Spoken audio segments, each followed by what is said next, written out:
تحيا سمسم. يا ترى احنا على السوشيال ميديا ناخد كام من 10؟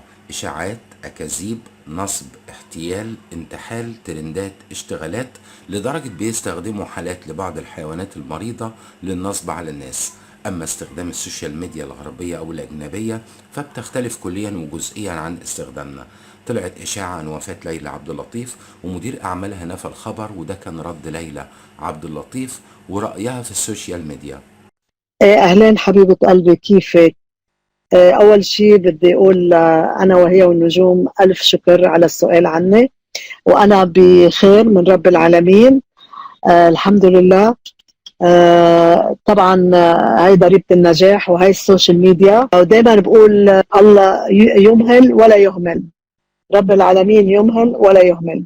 فهيدي أكيد اللي بيتمنى الشر لحدا بيتمنى له الموت، أو بيتمنى الشر لأخوه الإنسان، رح تجي فيهم. فكل واحد عمل هالشي رح يجي له الشر لإله. بحب خبرك إنه الشر رح يطاله لإله، لأنه عيب. كلنا عنا عيال وعنا أولاد، عيب عليهم. وانا من يومين عملت حلقه مكسره الدنيا، وهي ضريبه النجاح. والسوشيال ميديا كثير قالوا عن فنانين توفوا وهن بألف خير. يعني مش بس انا، طالوني طالوا عده فنانين ويطلع كذب ونفاق.